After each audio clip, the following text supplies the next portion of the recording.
So let me ask you a question. It's Friday night. You're bored. You want to have some fun. What do? I'll tell you what you do. You order some fucking chicken wings from takeout. Have yourself a nice beverage, and watch a terrible fucking movie.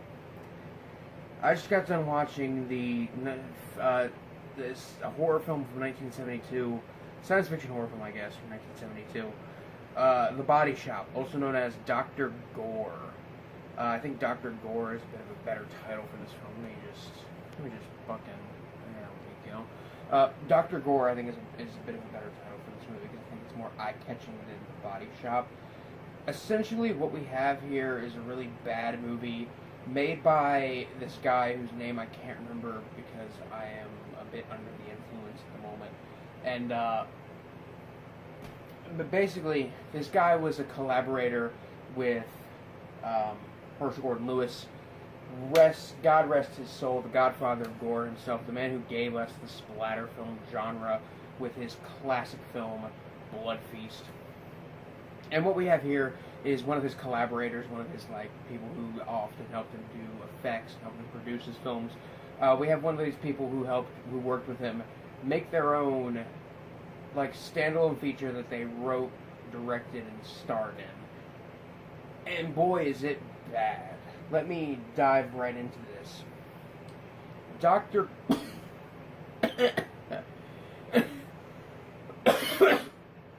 Dr. Gore, also known as The Body Shop, is essentially I'm not going to lean on the shelf because everything's going to fall over. Is essentially a very Frankenstein-esque film about a guy and his wife is murdered. Well, not murdered, but she dies in this horrible accident. And he's like, oh my gosh, I love this woman so much. What am I gonna do now? I don't know what I'm gonna do now. I don't know what I'm gonna do. Maybe I'll rebuild her out of corpses. So yeah, this idea has kind of been done before. But this is a film from 1972, and I'm pretty sure this is one of the first films to actually do this kind of, not kind of Frankenstein story, obviously, but do this kind of, my wife is dead, I want to rebuild her out of body parts of other women kind of thing. But yeah, what else can I say? That's essentially the entire plot to this movie. And the movie starts out pretty strong, and I don't know why I'm recording this right now. I've been drinking. Essentially, this movie, the first half of this movie is essentially about him and going to his wife's funeral, and then he digs up her corpse, and then he tries to reanimate her by covering her body in tinfoil. I'm not joking. They literally just got this actress to stand completely still as they covered her in fucking tinfoil, I guess. And then when that doesn't work, he's like, "Fuck, I gotta start anew," and then he starts kind of killing and taking body parts from women and stuff like that. You know, usual kind of affair when it comes to movies like this. But I don't know what to say about this movie. It's bad. It's definitely bad. It's very much a Frankenstein ripoff. I mean, the main character... This movie is set in the early 70s, yet this main character lives inside a giant gothic castle, and he has a hunchbacked fucking, sidekick fucking assistant that isn't named Igor. I think his name's Gregory, and I can't remember that character's name for the fucking life of me. He essentially has an Igor-esque character that's that doesn't speak at all. He's just he just constantly groans and drools all over the place, and that's his whole purpose of being there, is to basically groan and drool all over the place. There's some good gore in this film. There are a few scenes where women are killed, and it's decently gory. There's some dismemberment in this film that's pretty good. There's a scene where they're cutting this woman apart, and they cut off her arms and legs, and then they show her on the operating table, and her arms and legs are missing, and it's just like her torso and her fucking head, and that's a pretty cool little effect. The acting in this movie is absolutely fucking worthless. The writing is terrible.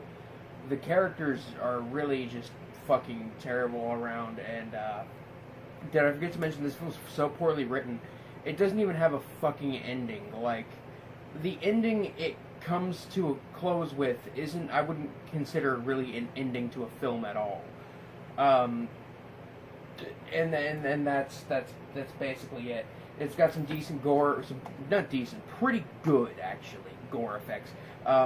Honestly, a bit better than they were in, like, I don't want to say Wizard of Gore, because I think Wizard of Gore had really good gore effects, but maybe definitely better than they were in Blood Feast, and it's definitely gorier than Blood Feast. But it's not as, like, fun bad and kind of self-aware as, like, The Undertaker and His Pals, which was a really fun kind of early splatter film. Nor is it as overly violent and entertaining as, like, The Wizard of Gore or The Gore Girls, but it's kind of somewhere in between. It's decently entertaining, and I don't know what else to say. It's a decently entertaining movie. The acting's worthless, the writing's worthless, the gore effects are really the only reason to see this movie. That and the fact that if you really can look past, like, bad acting and writing and enjoy a film for its bad acting or bad writing, I mean, the bad acting isn't as like laughably bad as it is in Blood Feast. It isn't as bad as it is in Blood Feast, like laughably bad, I should say. It's just bad. But the writing and the fact that they completely forgot to, like, write an ending, I think that's kind of hilarious in and of itself. So I guess that's kind of a plus.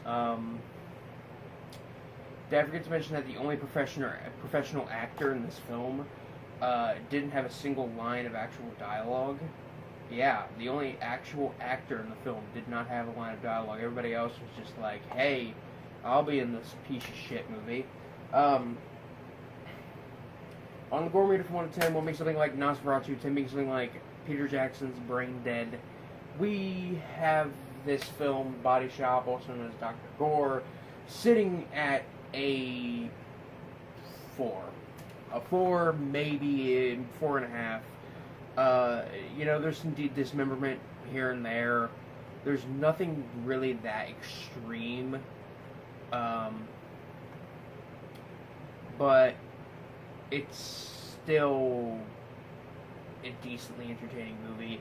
I mean, I would have to say, if you have to watch, like, one early splatter film, it would definitely be, that isn't a Herschel Gordon Lewis film, it would probably have to be The Undertaker and His Pals, because that one it knew that it was going to be a cheesy movie, so they were just like, hey, let's just write the Three Stooges, except have them be murderers, and that's basically what it is.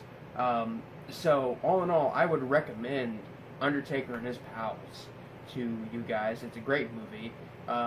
Dr. Gore, also known as The Body Shop, is an okay movie, and if you're absolutely like, I gotta see every single thing that Herschel Gordon Lewis was even slightly involved in, then I guess this is kind of, worth checking out.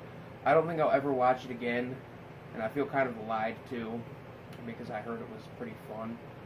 Like, one of the first reviews I read on IMDb was like a 10 out of 10 review that was like, this is one of the best bad movies ever. But then again, I hype up a lot of bad movies that people are like, that movie's terrible. So I guess I have no room to talk, and I'm out of things to say. So this is Biscuit Bill Horror Reviews, signing off. Peace. Whoa! That was a wacky transition, guys.